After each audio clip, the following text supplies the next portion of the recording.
नमस्कार मित्रांनो, चैतन्य वास्तू ॲस्ट्रॉलॉजी ह्या आपल्या यूट्यूब चॅनलमध्ये आपलं सहर्ष स्वागत आहे।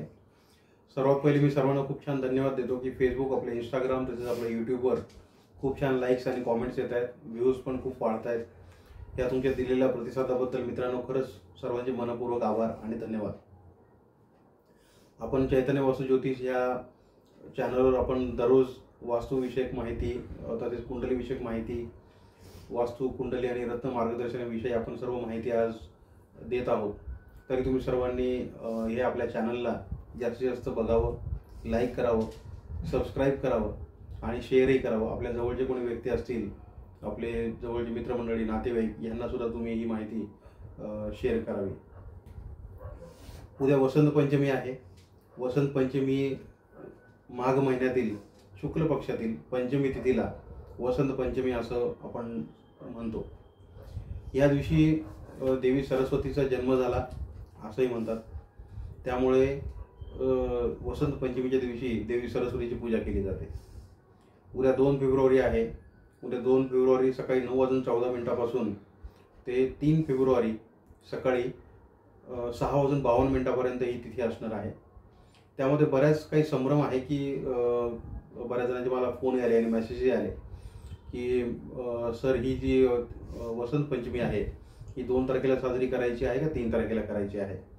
परंतु उदय तिथी जी आहे, उदय तिथी ही सकाळी 7:09 तर दुपारी 12:35 आपलं पूजन मुहूर्त आहे। त्यामुळे उदय तिथीला आणि ह्या 7:09 तर दुपारी 12:35 या शुभमुहूर्तापर्यंत आपलं चांगलं देवी सरस्वतीचं आपल्याला पूजन घरी करायचं आहे। विशेषतः जे मुलं आज बालक आहेत, ज्यांना अजून हळूहळू शिकतायत, लहान आहेत, अशा मुलांसाठी, तसेच ज्यांना सरस्वती विद्या आणि बुद्धीची आदी देवता जी सरस्वती माता आहे, विशेषतः या लहान मुलांच्या पुढील त्यांच्या बौद्धिक प्रगतीसाठी त्यांच्या आईवडिलांनी सरस्वती पूजन उद्या नक्कीच करायचं आहे। त्याच्यामुळे या मुलांना नक्कीच त्यांच्या बौद्धिक प्रगतीसाठी खूप छान त्याचा फायदा होऊ शकतो। उद्या पिवळ्या रंगाचं खूप जास्ती महत्त्व असतं।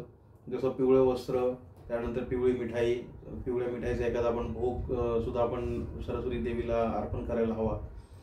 सकाळी आपण उठल्यानंतर पहिले स्नान करून, उद्या रविवार आहे त्यामुळे सूर्याला अर्घ्य देऊन आपण सूर्याचे अर्घ्य देऊन दर्शन घ्यावं, गायत्री मंत्राचा पाठ करावा। सकाळी आपल्या एक पाटावर पाट स्वच्छ करून त्यावर छान रांगोळी काढावी, पिवळे वस्त्र टाकावं। पिवळे वस्त्रावर देवी सरस्वतीचा आपल्या घरामध्ये फोटो असेल किंवा एखादी मूर्ती असेल तर ती तुम्ही त्याच्यावर ठेवून छान त्याला हळदी कुंकू सर्व गोष्टी, तुम्हाला ज्या मौली, ह्या सगळ्या गोष्टी तुम्ही देवी मातेला अर्पण करायचं आहे। त्यासोबतच तुम्हाला कलशही पूजन करायचं आहे। कलश, त्यावर 5 विड्याची पानं, नारळ हे सर्व ठेवून कलश पूजनही करायचं आहे। त्यानंतर तुम्ही सर्वात पहिले गणपती स्मरण करायचं आहे। त्यानंतर तुम्ही सरस्वतीचा जो मंत्र आहे हा सर्वांनाच माहीत असेल, या कुंदेन तुषार हा जो त्यांचा मंत्र आहे सरस्वती देवीचा, ह्या मंत्राचाही सगळ्यांनी पाठ करावा। तसेच देवी सरस्वतीचा ओम श्रीम सरस्वते नमः हा जो मंत्र आहे, हा बीज मंत्र सरस्वती देवीचा आहे, याचाही सर्वांनी कमीत कमी 1 माळ तरी करावी असं म्हटलं जातं। विशेषतः यामध्ये मी एक उपाय सांगतो की ज्या मुलांची बोलण्यामध्ये अडथळे येतात किंवा जीभ अडखळते, तर अशा मुलांसाठी त्यांच्या आईने एक करायचा उपाय मी तुम्हाला सांगतो मित्रांनो। आपल्या बाजारामध्ये जिथे पूजा वगैरे सामान खरेदी केलं जातं त्या दुकानामध्ये दर्भाच्या काड्या मिळतात। ती दर्भाची काडी जी आहे, दर्भाची काडी मधामध्ये बुडवायची आहे आणि ती जी मधाची जी दर्भाची काडी जी आहे ही मुलाच्या जिभेवर थोडं चाटण द्यायचं आहे। त्यामुळे सुद्धा मित्रांनो वसंत पंचमीच्या दिवशी हा उपाय केल्यामुळे ज्या मुलांना बोलण्यामध्ये अडथळे येतात किंवा बौद्धिक प्रगती होत नाही, त्यांच्यासाठी सुद्धा हा खूप छान एक प्रभावी उपाय आहे। तसंच या दिवशी तुम्ही देवीचं पाठही करू शकता, देवी कवचाही पाठ करू शकता। या दिवशी तुम्ही विद्या, त्याच्यानंतर बुद्धी, ह्या सगळ्या गोष्टींची जी आदिदेवता आहे ही प्रत्यक्ष श्री सरस्वती माता आहे। त्यामुळे सरस्वती देवीची तुम्ही मनापासून प्रार्थना करावी। विशेषतः जे मुलं शाळामध्ये आहेत, कॉलेजमध्ये आहेत, जे आज कॉम्पिटिटिव्ह एक्झाम देत आहेत, स्पर्धा परीक्षा देत आहेत, त्यांना सुद्धा खूप छान सरस्वती देवीची प्रार्थना, आराधना ही खूप छान फलदायी ठरू शकते। अशीच माहिती अपडेट्स जाणून घेण्यासाठी तुम्ही लवकरात लवकर आपल्या चैतन्य वास्तू ज्योतिष ह्या यूट्यूब चॅनलला सबस्क्राईब करावं. ही माहिती कशी वाटली हे तुम्ही कॉमेंटमध्ये आम्हाला मेन्शन करा. तुम्हाला नक्कीच काही प्रश्न असतील तुम्ही कॉमेंटमध्ये विचारा. मी लवकरात लवकर त्याला उत्तर द्यायचा नक्कीच प्रयत्न करीन.